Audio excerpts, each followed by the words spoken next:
Hey everyone, thanks for joining me today. This is Victoria English, top coach with Project 90. I am joined by a recent graduate from our community, Stephanie McCarthy. And Stephanie is 35 years old. She is from Down Under. She's one of our Aussie mates. She's an account manager for a distilling company. Stephanie struggled with alcohol from about the age of 25. So that's 10 years that she's known she had an issue. 100 days ago today, she decided to stop thinking about action and take action.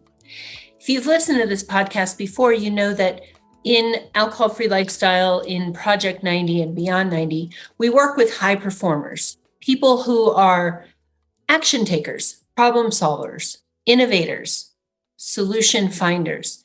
And yet, it took Stephanie 10 years to kick this habit. It took me more than 10 years to kick the habit. Alcohol is something that can make us bang our head against the wall because all the things that work, that help us become successful in every other area, for some reason just aren't kicking in when it comes to our relationship with, as they call it in Australia, the piss.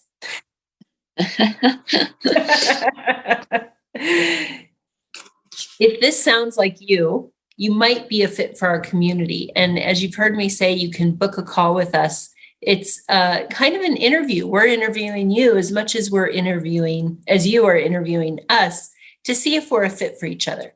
We have curated a community of like-minded individuals. So when Stephanie came into our world, we were all very excited when she took action, when she moved her feet in the right direction. And what a direction it has been. Stephanie took our suggestion and she dug right in. She joined right away. She got on a call right away. She hopped into the Marco Polo community and has become such a great support for other members. And she's allowed herself to be vulnerable during her challenging times. And she's accepted support, something that can be difficult for people who are high performers to do, as well as being vulnerable, saying, you know what, I don't know how to solve this on my own, and collaborating with us. So welcome, Stephanie. Thanks so much for being here. Thank you for having me. And thanks for having me for the past 90 days. Oh, yeah. It was great. It was great having you in our community. And I know that you're not going far. You'll stay close to us, and that makes me happy. I know you can tell on calls that I get a little emotional when members leave, and the members get emotional as well. Was that your experience? Yeah, definitely. It is emotional because you are vulnerable and you share a lot of things with the group, and you really become reliant on the group, and, having those morning chats and having people there to give you advice, and people there to also share their experiences and their roller coaster, ride that they're going through, like you are. And it's you develop some really nice bonds and some really nice connections. Mm-hmm. And I was actually lucky enough to meet a couple of people in real life. When it's all sort of through video and whatnot, it's great to catch up with people and share the stories in real life as well. And it's just great that we're all from different parts of the world, we're doing our thing, yet we all have this connection that I bet we wish we didn't have, but we do have it because it's common that people have this connection, this issue with alcohol, and it's nice to feel that you're not an alien, and that that there are other people out there like you, have good jobs and make lots of money, and it's been really great. It's been really great. Thank you. Yeah, you hear me say all the time, the only thing you need to develop a problem with alcohol is a body and a brain. Those are two things. And so we strive to remove any stigma or shame and look at alcohol for what it is, a highly addictive drug that is not only accepted in society, but expected. Let's talk a little bit about what it was like before. You said you realized at age 25 that you had an issue with drinking. Can you explain a little bit about what led you to that observation? Yeah. So as a teenager, it was quite normal. I started drinking around 17, 18. I think that's pretty normal in Australia. Younger. And, you know, my friends and I, we'd go to parties, and I was always very open and honest with my mum. So she'd actually buy me, you know, a little 4-pack so that she knew that I wouldn't have any more. Well, she knew that I wouldn't have any more, but I did. Yes. And we'd all go to the parties and we'd all, you know, have a few drinks, and it was just being young, you know, and we were taught that that was okay. Like there was nothing, we didn't give it a second thought, did we? That was a part of growing up. And then I continued that. It was, you know, normally a weekend thing or a party thing or a celebration or, you know, anything of the norm, you know, that where the drinks were involved, I would drink.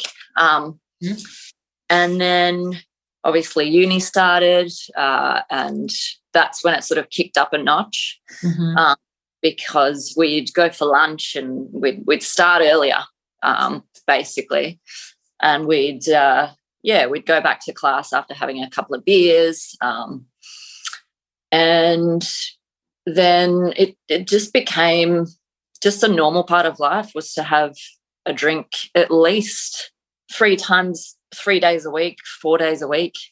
And I kind of got to the point where I wasn't drinking socially. I was also drinking by myself. And I couldn't go out socially without drinking. I couldn't, I got nervous to go out if I didn't have a drink beforehand. It all just got not quite right in my head. So it sounds like from an early age, when you experimented with drinking, it was sort of the train left the station from the beginning. Yeah. That's interesting. I always thought that a drinking problem started with a person's first drink. And sometimes that is true, as evidenced by your story. But for our listeners, this is something that can come on later in life as well.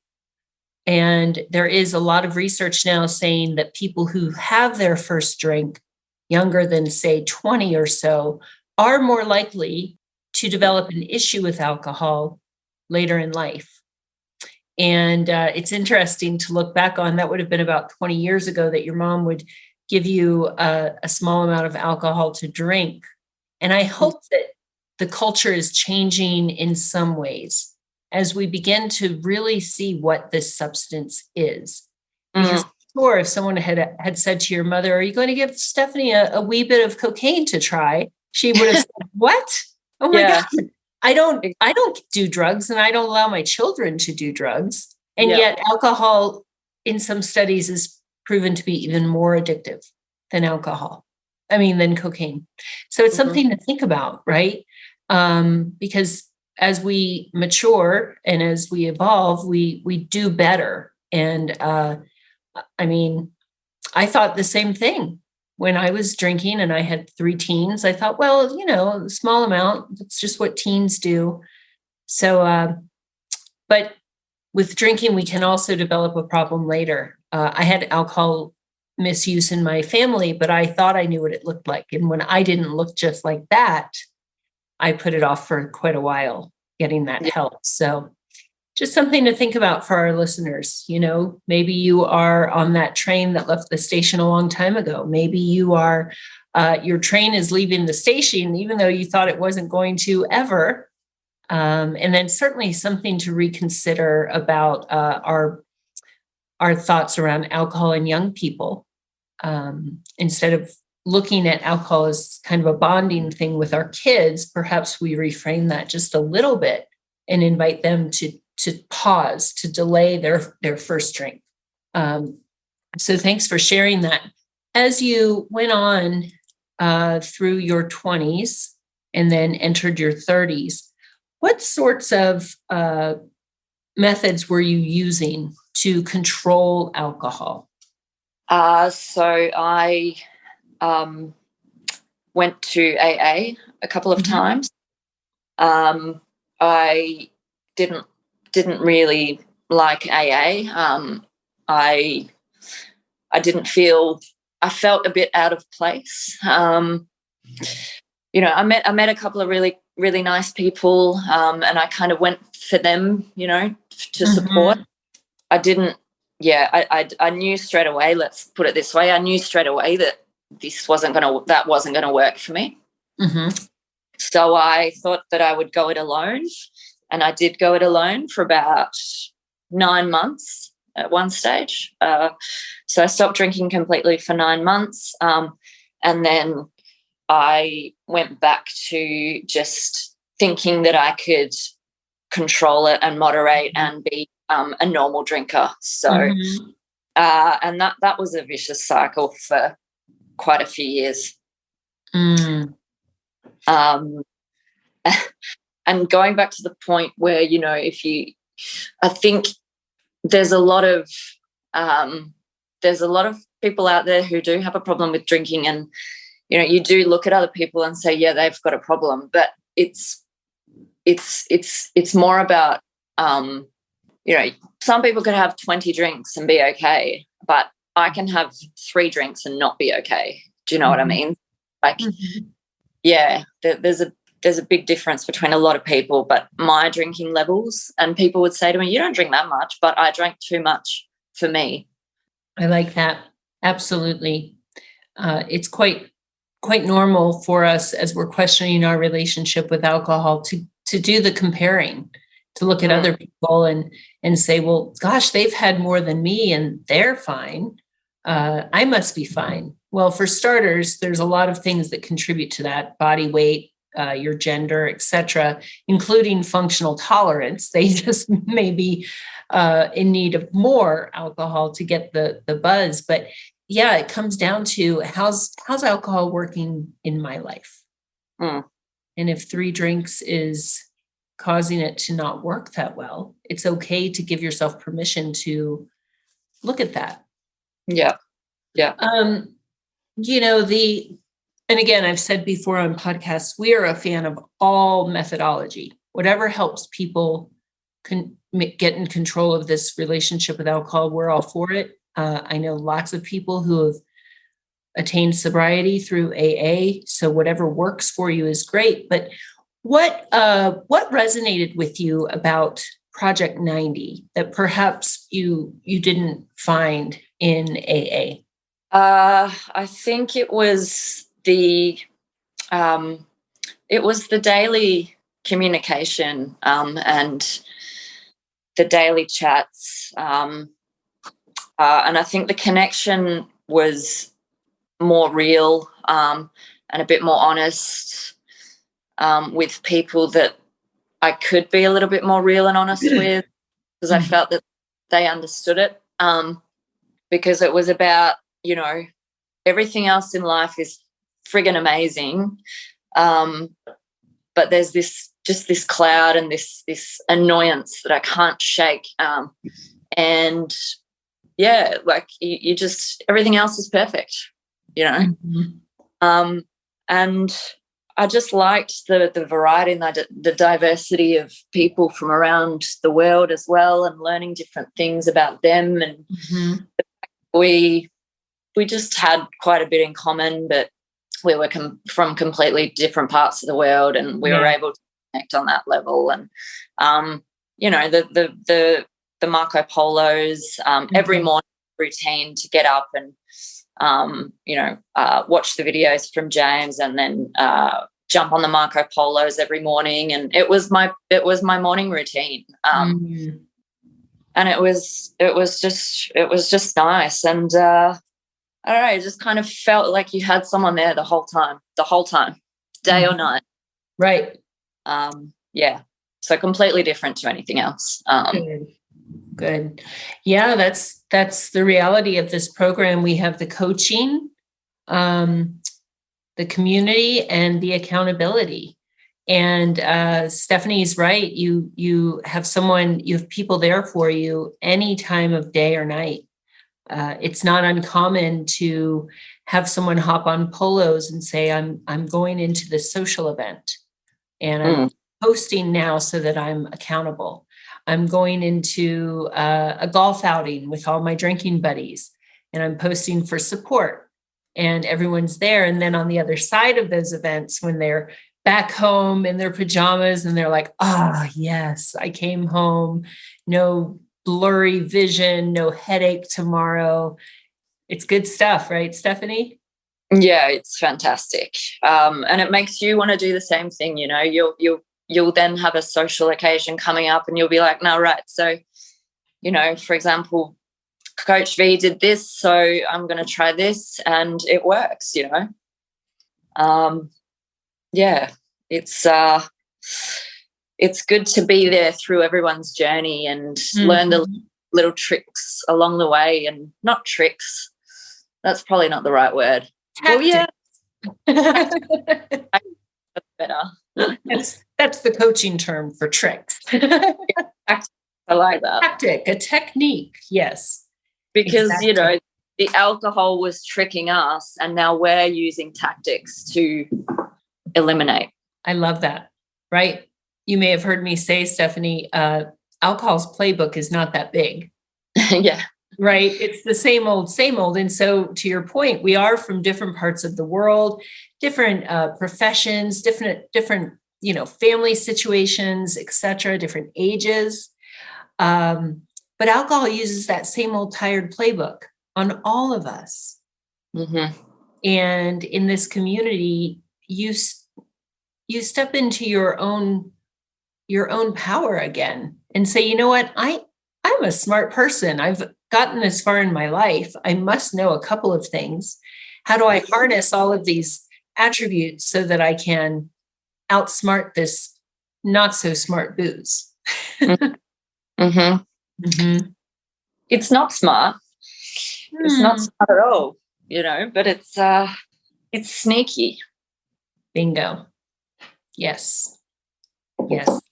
There is a saying in AA, which I always appreciate. It's cunning. Alcohol is cunning, baffling, and powerful. And then since then, I've added on patient. Yeah.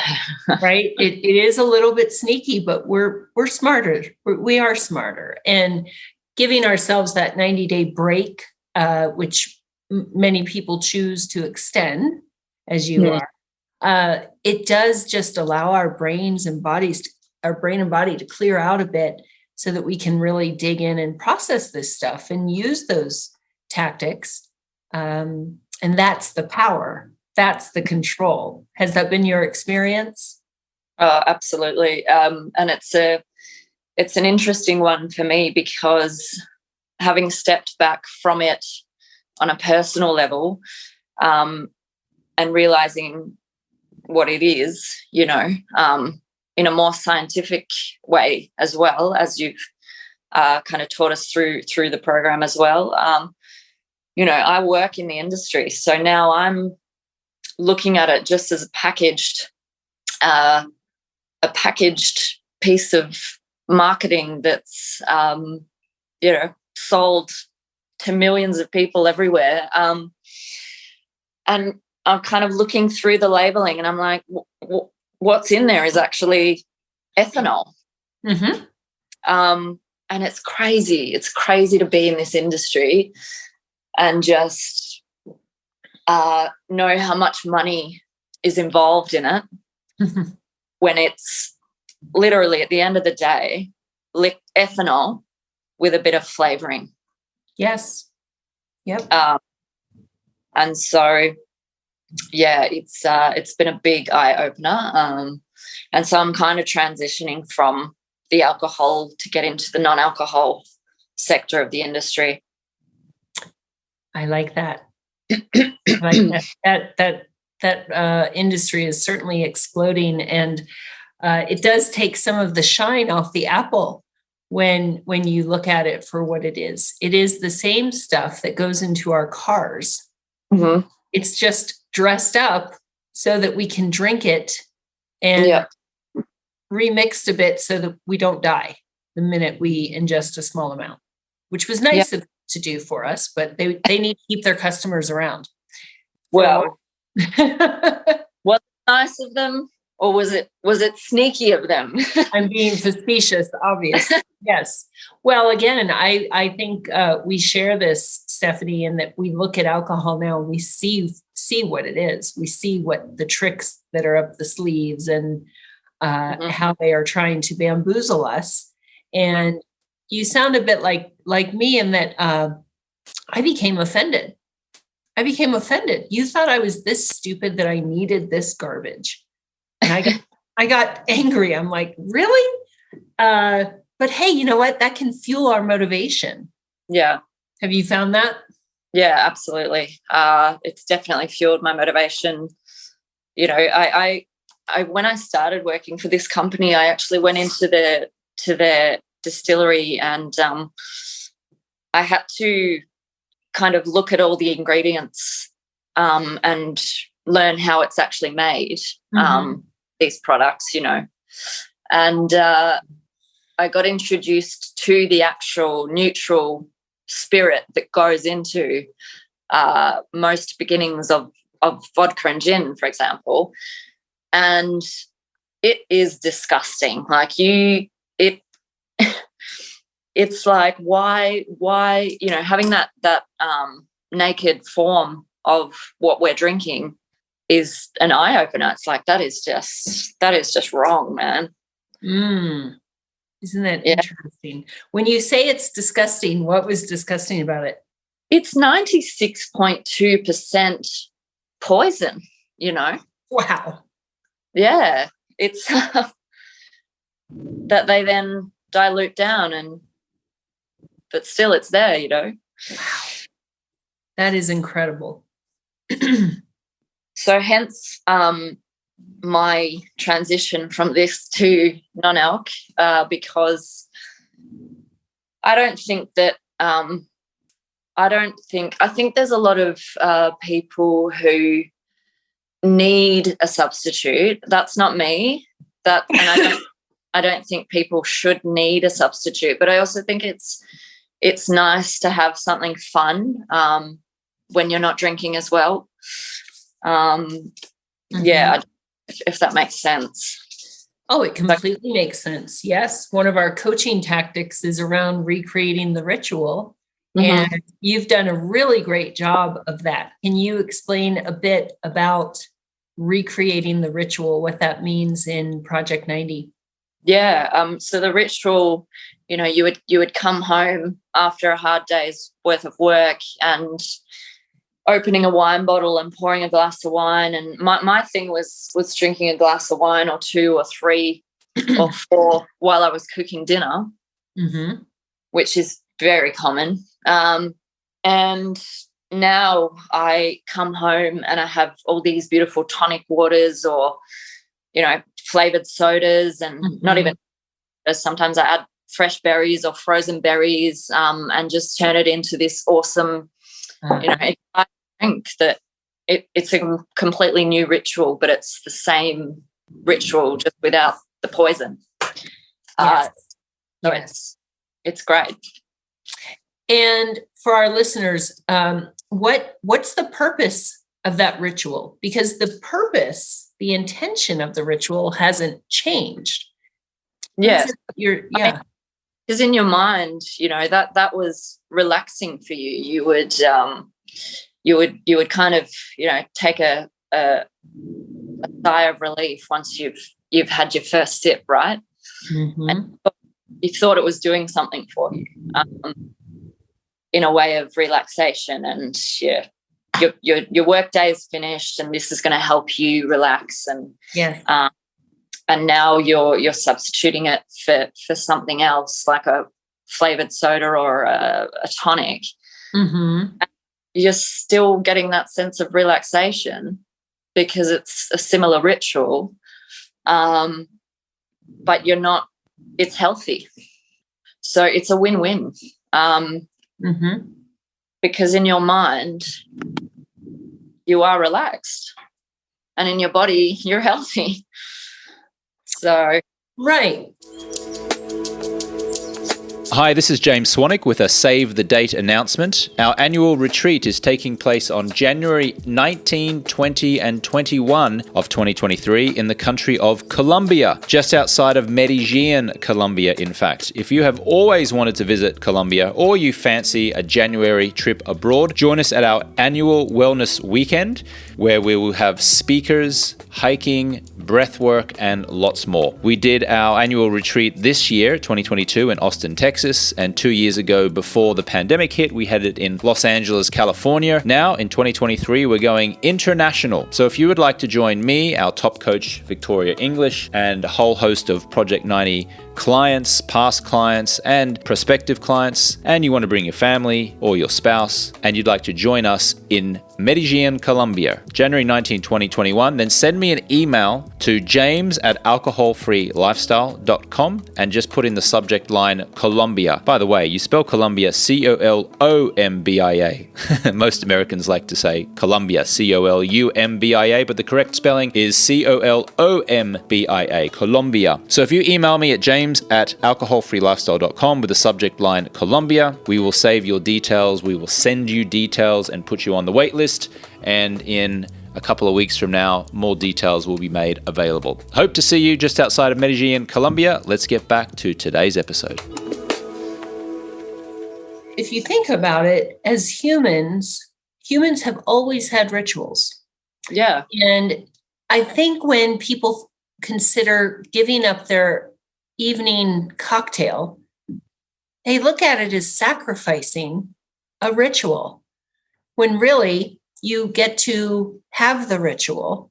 You're just, because as humans, we need to turn down the noise in our brain, right? We need to honor our body as the sun starts to set. We need to calm down, turn off thoughts of work and problems, and become present with ourselves. And so it's about what we are seeking in that ritual, and recognizing that, I can still have all those things without the hangover, without the consequences, without the bad behavior and all of that. Was that liberating for you? Yeah. And I think aside from having the glass of wine or two with dinner, making dinner,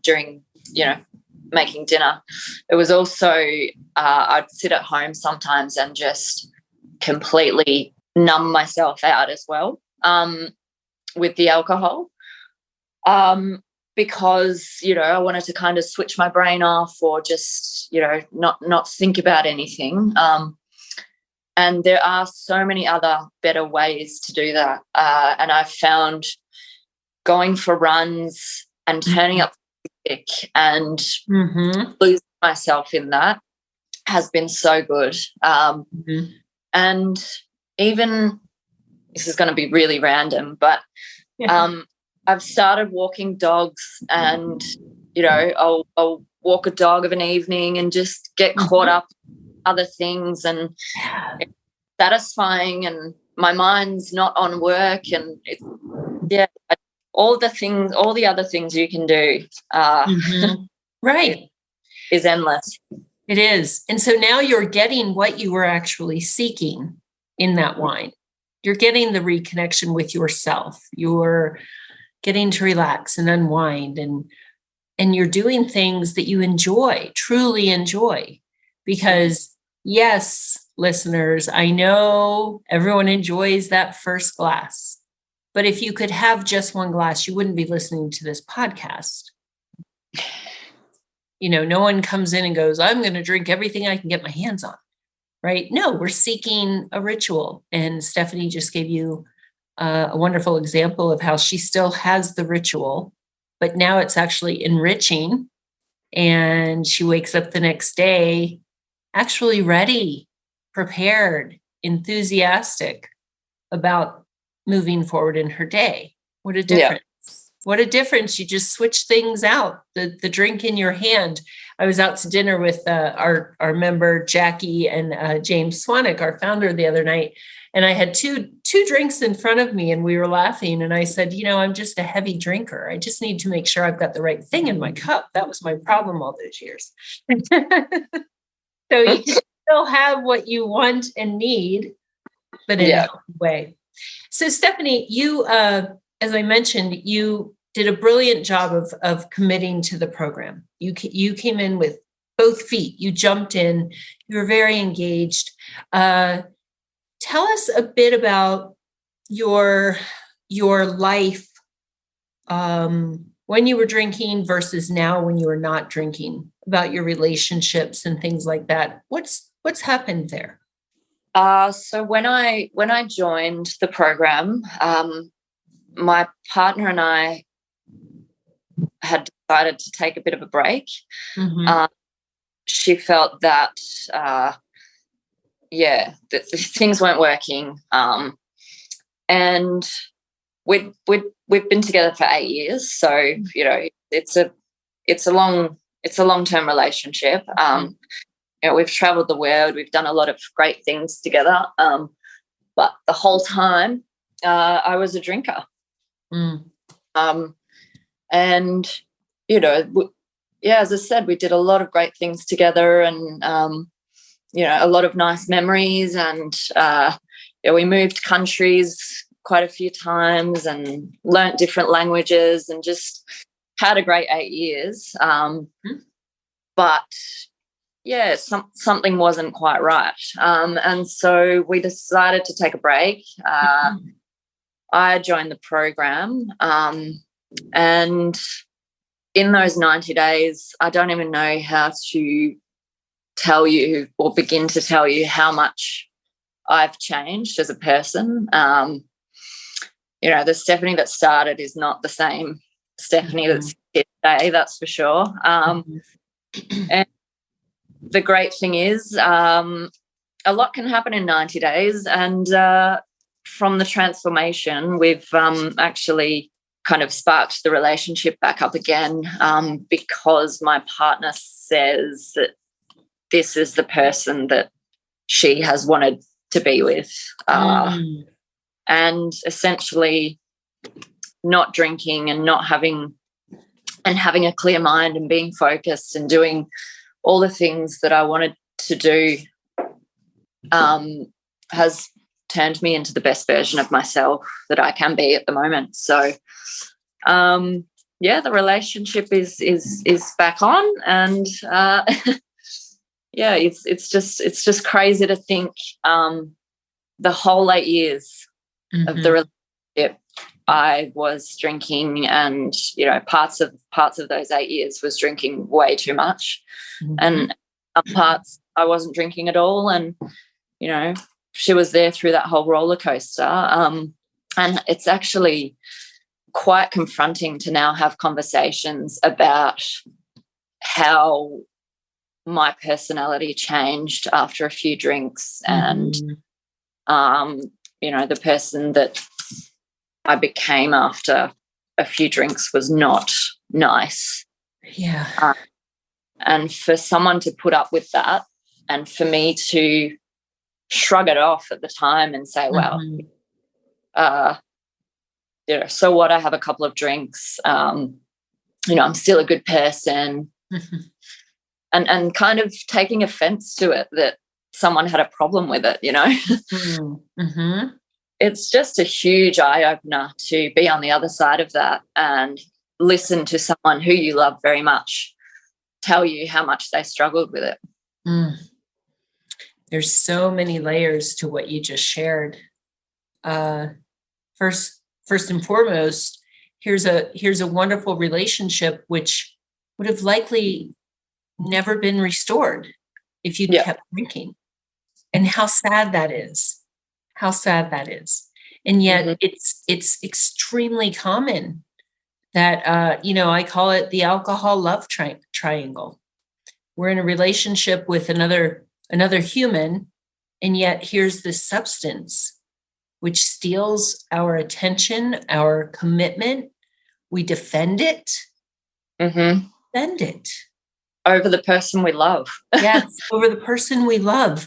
We expect them to accept a lesser version of us so that we can continue this relationship with the toxic, I call it a person, the toxic alcohol person, right? If you put alcohol's characteristics into a human, if you were to write a dating profile for alcohol, right? Oh. They would not get many swipes. They would be single forever. They would be single forever. Exactly. And it takes some courage. I always say anyone can develop an issue with alcohol. The mark of character is recognizing it and doing what needs to be done to put it behind you. And that's what you've demonstrated. And how impressive and how loving, first for yourself, but also for her. Mm-hmm. Yeah. That's wonderful. Yeah. It really hurt as well. Because you never want to hear, anything. I think that I'm a good person, right? Mm-hmm. And I always go out of my way to do things for others. And it's really hard to hear that after drinking alcohol that I turn into an absolute, for lack of a better word, ass. Mm-hmm. It is hard to hear, but Stephanie, I think as we progress in this alcohol-free life, it becomes more and more clear to us and to the people around us that was us under the influence of a highly addictive, highly accepted drug. Mm-hmm. And it's a beautiful experience on my side as a coach to see people return to their true selves. And it's also beautiful to see their loved ones have their person back. Yeah. It's wonderful. And I respect you for being able to sit with that and just listen to her, because come on, listeners, if anyone's giving you a hard time about your drinking, you're reminding them of all the great things you do. Mm-hmm. As if that's going to negate our behavior when we're drinking. It doesn't work that way. And being able to sit with our loved one and hear that is incredibly courageous on our part and very validating for them after years of telling us these things and just being shot down and minimized and invalidated. For them to hear it, to be able to say it, and that we can just receive it is a huge salve to the wounds from the past. So I commend you for that. I commend her. And you guys are on a great track. You are now a two-person relationship instead of an alcohol love triangle. Exactly. Can I just one thing as well, actually, It just popped in my mind. During one of these conversations that we had recently, there's a thing called, what did she call it? I can't remember, but she said that she used to drink more so that I would drink less. So if we had a bottle of wine open and we both had a glass, she would tend to try and drink more so as that I would drink less. Can you believe that? She was trying to save you from the alcohol. She was. Mm-hmm. By drinking more of it herself. That just blew my mind. I was like, oh my gosh. Yeah. Did it work? No. I was going to say, something tells me Stephanie went and opened another bottle. Yeah. or I had a bottle before she even got home.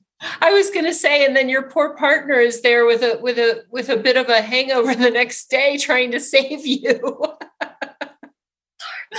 Oh no, that didn't make for a happy morning, I bet, in your house. No. No. Well, damn it! Now I have a hangover, and she still got drunk. What? Oh boy, talk about having a lot of the clutter removed, right? Yes. Like, how complicated is that? Yeah.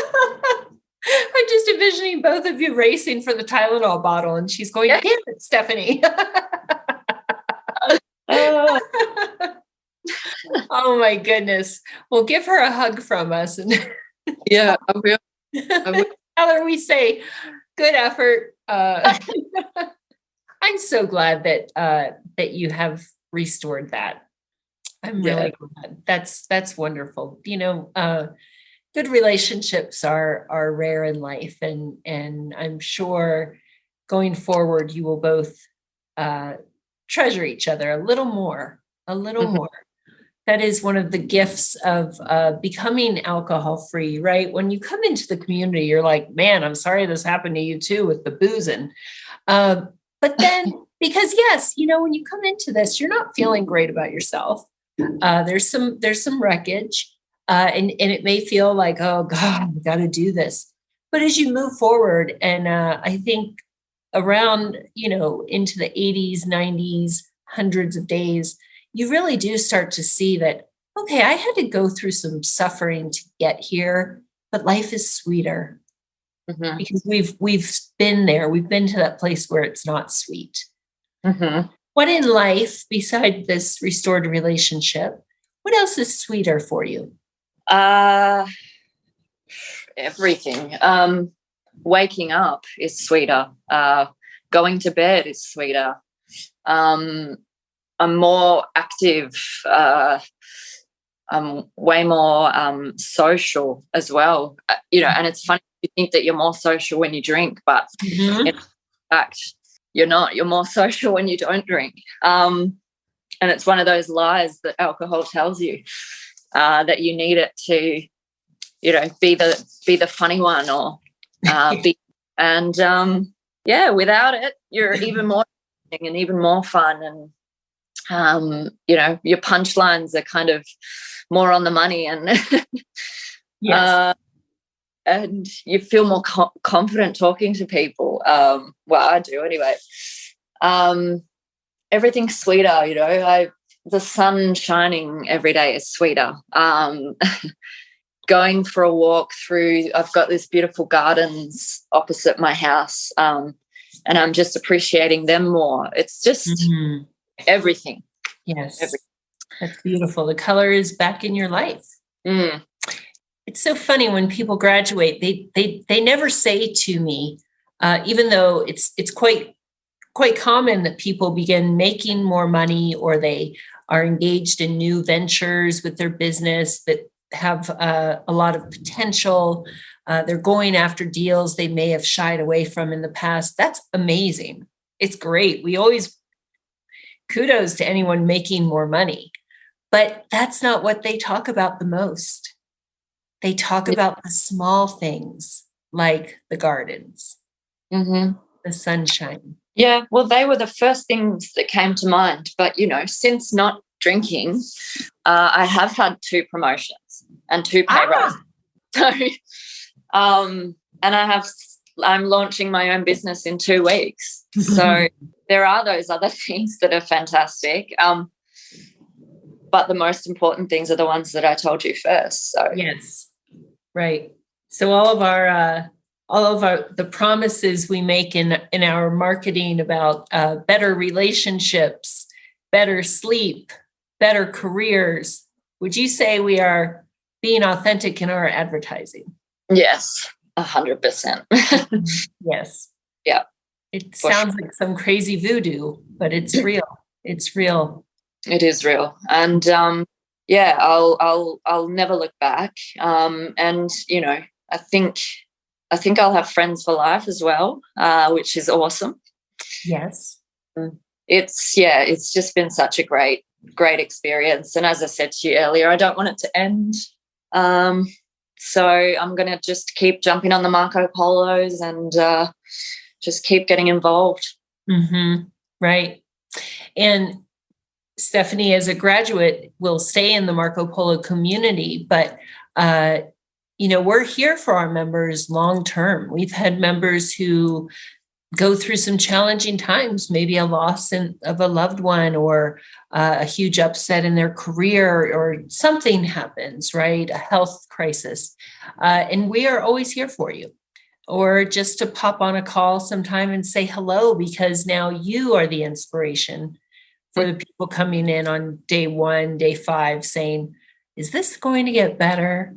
And so we are friends for life, and the bonds that are formed amongst the members are real. I love that you got to meet one of our members from Florida in Australia recently. It's crazy. Yeah, it's great. Really exchanged emails, and there's things in common that we have that who knew? Mm-hmm. Who knew? Someone from Florida who 90 days I probably never would have met. Right? No, I never would have met. Yes.